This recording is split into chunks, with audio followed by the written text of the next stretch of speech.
equations of quadratic type. Remember, ax squared plus bx plus c is a quadratic equation. To solve, we want to factor the quadratic equation so we can use that famous zero product property and say this times that equals 0, so this equals 0, or that equals 0, or both. Or we could use the quadratic formula. Remember, just a reminder, if you're given ax squared plus bx plus c equals 0, it's got to be equal to 0, then the intercepts, you're finding the zeros or the x-intercepts, or what we call the roots, are found with negative b plus or minus the square root of b squared minus 4ac all over 2a. I know you're good at that. So here we're asked to find all of the solutions of 2 sine squared x minus 1 on this interval from 0 to 2 pi. So we have one unit circle to work with. Don't forget that this is really 2 sine x, the whole thing squared, minus sine x minus 1 equals 0. All right, let's try to factor that. I want to set up this zero product property, and I get 2 sine x and sine x. Well, I've got to find multiples, numbers that multiply up to 1. That's going to be 1 and 1. And I need a negative in the middle. So if I put a negative here and positive here, I can always check myself. 2 sine x times sine x is sine 2 sine squared x. Last, negative 1 times positive 1 is negative 1. And inside I have sine x. Outside I have inner and outer. I have plus 2 sine x. Minus 2 sine x plus sine x. Yes, I checked this by foiling. So if you wonder did you factor correctly, check by foiling. You can see that is correct. Now, this is what I mean by the zero product property. If this times that equals 0, then I can say 2 sine x plus 1 equals 0. 2 sine x equals negative 1. Sine x equals negative 1/2. And here I can say sine x minus 1 equals 0. So sine x equals 1. Well, this one is super easy. On the unit circle, and I'm only allowed from 0 to 2 pi because they restricted the domain of the angle. Only up here, sine is the y, 0 and 1. So I just have to know that angle. So x is pi over 2.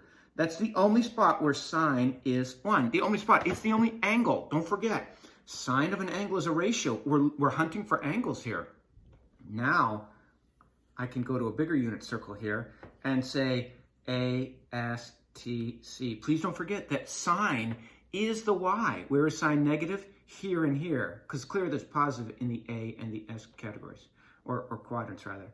So I've got two angles, a third quadrant angle and a fourth quadrant angle. I'm careful to draw my triangles so that they involve the x-axis. They're telling me that the y is negative 1/2. So that's what I'm doing. If sine is negative 1/2, then opposite over hypotenuse is negative 1/2, which forces this to be root 3 over 2, and here I have negative root 3 over 2.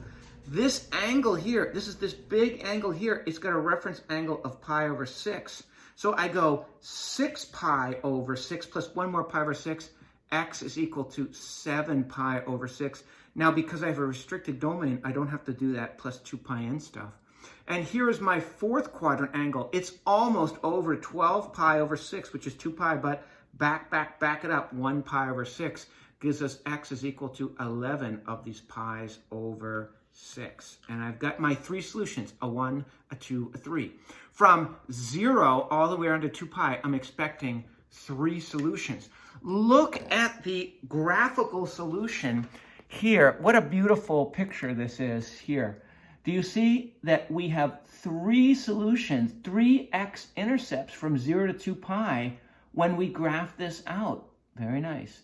What are we graphing out? You can graph this original equation. 2 sine squared x minus sine x minus 1 equals 0. Make this y1, tab, make this y2, and then you're looking for your x-intercepts. Solve. 2 sine squared x plus 3 cosine x minus 3 equals 0. Notice, no domain here, so we have to assume we have to find all solutions from negative infinity to infinity. That's all real numbers. That's our domain. Oh, sugar. They've got sine squared and cosine. I'd love to factor something else to set up that zero product property and then deal with each individually, but I don't have anything there. What's the link between sine and cosine?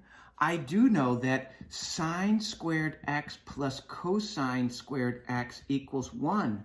Therefore, those three little dots mean therefore, sine squared x equals 1 minus cosine squared x. That means anytime I see sine squared x, I can write 1 minus cosine squared x. And if I do that, I can write this as 2 times whatever sine squared x is equal to plus 3 cosine x minus 3 equals 0. And I'm going to substitute in 1 minus cosine squared x. Distribute gives me 2 minus 2 cosine squared x plus 3 cosine x minus 3 equals 0. You know what? This will give me negative 2 cosine squared x plus 3 cosine x. A 2, a minus 3 is minus 1 equals 0. You know what? I hate to factor when my a of ax squared plus bx plus c equals 0. So I'm going to drag everything to the other side, or I can just say multiply both sides by negative 1. If I multiply both sides by negative 1, notice what happens. Distribute. I get 2 cosine squared x minus 3 cosine x plus 1 equals 0. Now I can go to work on this. Please let this factor. Please let this factor. Please let this factor. Well, 2 is 2 cosine x times cosine x, and 1 is 1 and 1. So I want this to be negative in the middle. Oh, not a problem. If I make these both negative, let's see. 2 cosine x times cosine x is 2 cosine squared x. Negative 1 times negative 1 is positive 1. I'll have negative 3 cosine x minus 2 cosine. All right, I factored it correctly. Notice, to check, all I have to do every time I factor is to FOIL if I factored a trinomial into the product of two binomials. Now I've set up this beautiful zero product property. If this times that equals 0, I can conclude that 2 cosine x minus 1 equals 0 and cosine x minus 1 equals 0. Well, this is easy. Cosine x equals 1. On that unit circle, where is cosine 1? Remember, cosine is the x. Over here, we have 1, 0. And what's the angle there? Let's stick with radians. Is 0. So I can say x is equal to 0. But my domain is infinite. Plus 2 pi n. What a beautiful answer I have there. Now I can solve this one. Add 1 to both sides. 2 cosine x equals 1. Divide by 2. Cosine x equals 1/2. Remember, cosine is the x. Where is the x positive? A, S, T, C. On the unit circle, cosine is the x. This quadrant and this quadrant. So I'm going to have an angle there and an angle there. That's first quadrant. And look at this angle. Whoa! All the way around there. So I draw my two triangles. Notice they both have the same side there, which is 1/2, which forces this to be plus root 3 over 2 and minus root 3 over 2. And I have 1 and 1 because it's a unit circle. Well, what's across from root 3 over 2?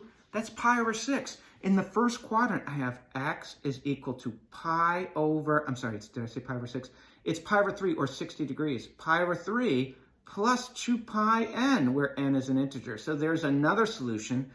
If I go almost all the way around the unit circle, knowing that my little angles there are pi over 3 or 60 degrees, well, 2 pi then becomes 6 pi over 3. So I'm, with this big angle here, I'm almost all the way to 6 pi over 3, but you guessed it, back it up, 1 pi over 3 to give me x is equal to 5 pi over 3 plus 2 pi n.